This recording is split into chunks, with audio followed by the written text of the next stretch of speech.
This little box is one of the 3 nodes in my Homelab cluster. For the past month, it's had 16 gigabits of RAM. Today, we're going to upgrade it to 64.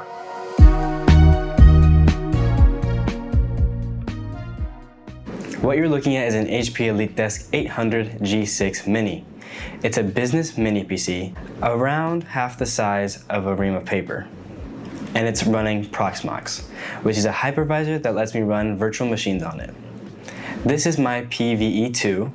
It is the second node in my 3-node home server cluster.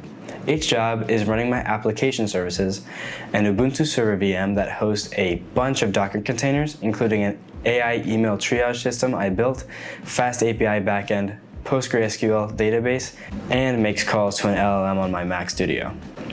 With 16 gigabits of RAM split between the hypervisor overhead and the VM itself, I was working with maybe 10 to 12 gigabits of usable RAM.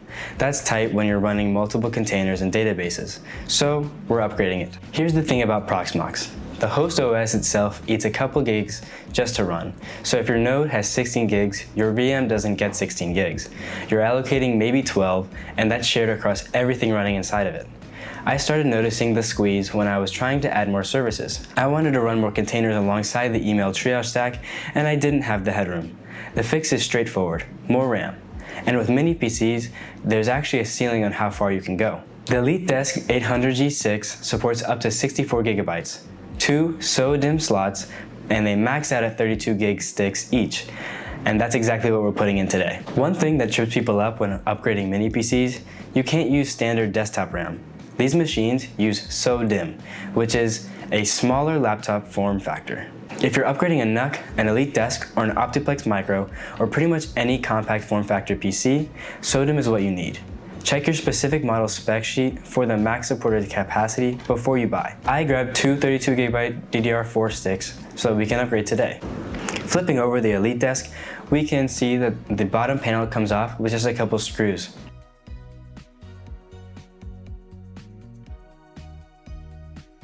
So as we undo the only screw, we're just going to slide off the top panel, and then we have access to the internals.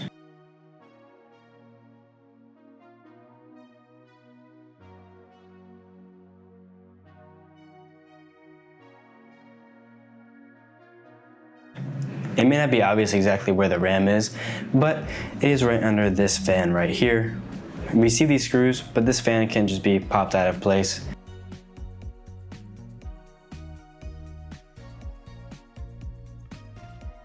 This EliteDesk had 1 stick of 16 gigabyte DDR4, and we're going to take that out and replace it with our new ones.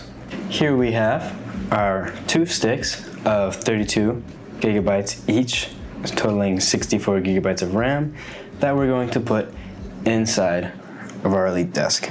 So first we put the lower one, and we just insert it in slowly at an angle, and then push down until we hear a click. I didn't hear a great click, so I'm going to do it again.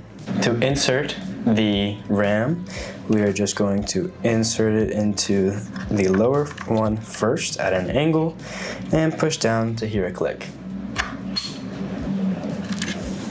Next, the higher slot, again in at an angle.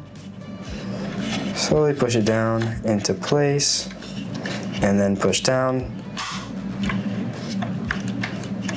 and both feel completely seated.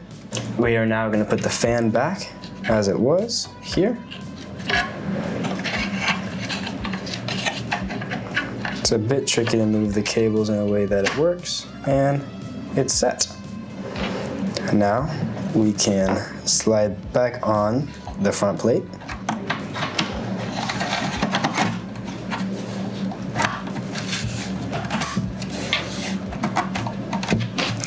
Make sure that everything lines up in the front. Seems like it does. And then screw in the back plate. Perfect. I got PVE1 and PVE2, which are both EliteDesk 800 G6s, together. I'm thinking that the RAM stick is going to be the same on the inside, so we have a free one that we can put the 16 gigabytes in. So I just tried to unscrew this with my hand, made a fool of myself, and now I'm going to use the torque wrench. And we follow the same process of taking off this back screw, and then we slide off the front plate. See, it's stuck on this side. There we go. Move that out of the way. And then we can move the fan out of the way again. And my assumption was right. We have a single 16 gigabyte RAM stick, so we can add a second one. And the same, we can wiggle it into place if it wants to go into place. Let's see. Do I have it going the right way? Yes. There we go. And then we push in, audible click, and perfect. Just the same, we can put the fan back into place. Make sure it won't wiggle around. Put back on the face plates. Make sure it's in line and slide back. And then screw the faceplate back on securely. It isn't only finger tight for this. So now we have both nodes upgraded. Let's see what happens when we load them back onto Proxmox. So as we can see, the upgrade worked. PVE2 now has 64 gigabytes and PVE1 now has 32. We got an accidental upgrade, but I'm not angry about it. I now have an extra room for my security lab, and I can do whatever I want on PVE2 now, since I have 40 gigabytes on my VM running Ubuntu, which is where I do all of my server stuff. If you enjoyed the video, please leave a like and consider subscribing. I hope to make future content on my educational experience as well as my home labbing adventure. If you have anything you want to see in a future video, please leave a comment, and thank you for watching. We are going to unscrew, wow.